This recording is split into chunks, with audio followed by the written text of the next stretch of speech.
name's Ryan. I am 27 years old. I was raised in Hawaii. For the last 25 years I've been here. I'm originally from California, and I am a graduate of Habilitat. I became a drug addict because my parents were drug addicts, or that's what I was always surrounded by. Growing up in California till the age of 5, my mom was a junkie.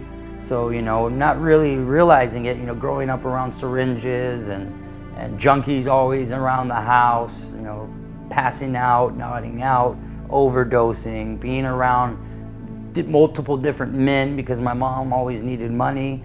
I think being raised and tossed around back to my dad, who was a PCP addict, and him being the age that they were, 16 and 17 when they had me, I think that my surroundings as I grew up, eventually I started doing what they did when I was their age.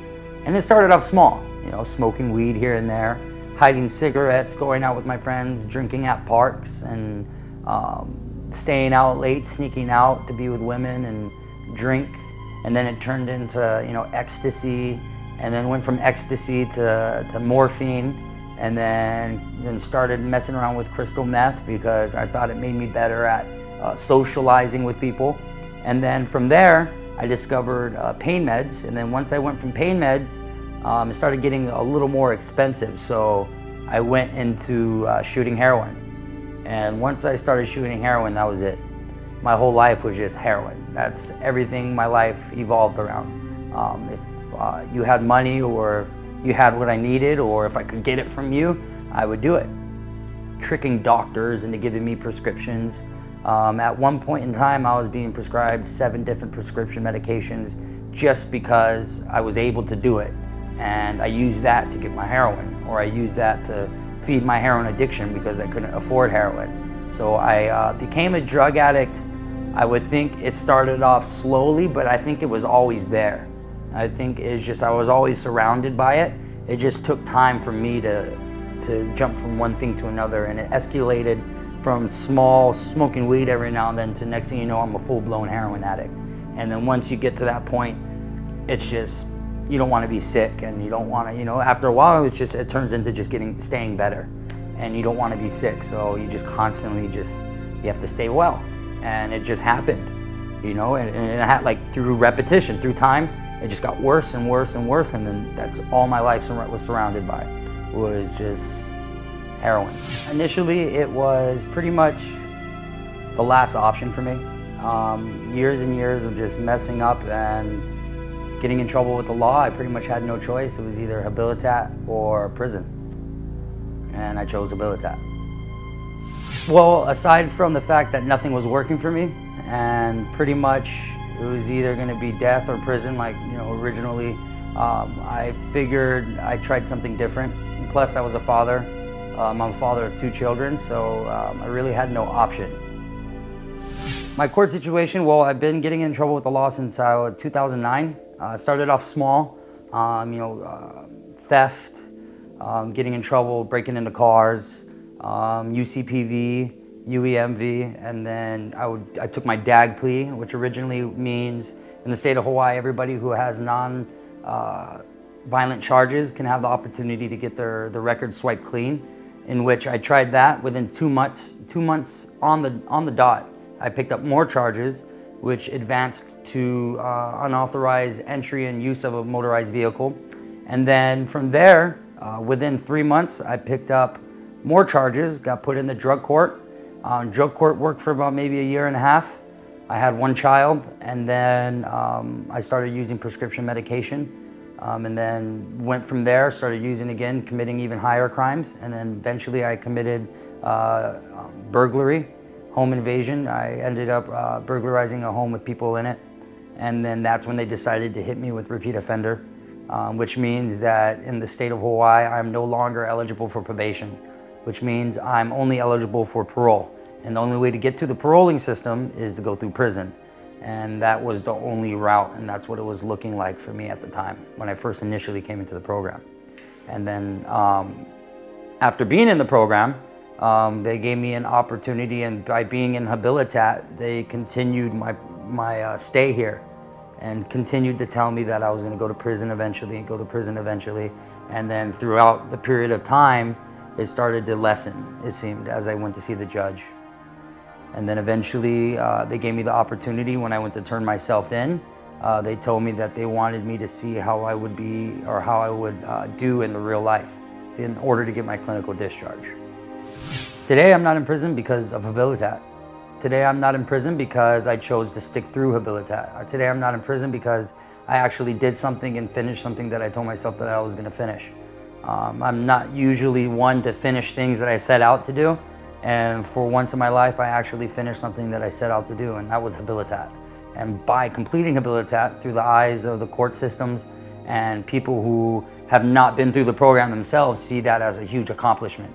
And if somebody can do that like myself, then obviously that shows something and carries a lot of weight in the court system, and is the reason why I'm not in prison. How does one get from being a drug addict to a respected, productive citizen of society, member of society? I think it's through consistency, and one thing that I learned that man has is their word. And I think when you say you're going to do something and you actually do it, or when you follow through and you follow up and follow through the things that you say you're going to do, or you accomplish the things that you set out to do, I think alone, even when people hear about my past, they don't believe me. Sometimes I'll sit down in like a business meeting and I think to myself, man, these people have no idea where I came from.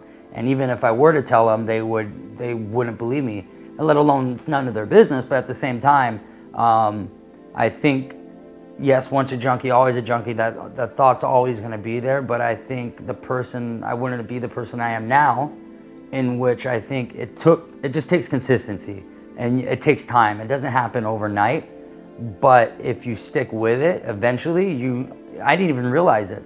I didn't realize, like, it took me a few months to realize, man, this is where I'm at in life. At the end of every day, I'm like, man, I did this today.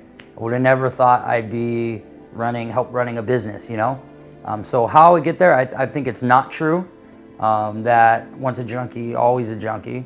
And what keeps me, honestly, the program, the things that I went through in the program alone, I don't want to do it over again. And I think a lot of it sticks with me. I'm always constantly reminded of the things that I've been through in Habilitat throughout my day when I'm making decisions, because I don't want to go back, and I don't want to have to restart from building everything that I got today. First off, money doesn't solve the problem, and I think a lot of what people do today, I think especially when it comes to having insurance or generally taking care of somebody with a heroin problem or drug addiction, first off, methadone's not going to be the problem, so that's out of the question because I've been through that. 28 days, definitely not going to be the solving to the problem. I mean, it works for some, but most of the time, I would definitely give them the advice of get them some long-term help, only because it took me about 28 months to get the picture of what I had to do and what I was looking for in my program. 28 months it took me.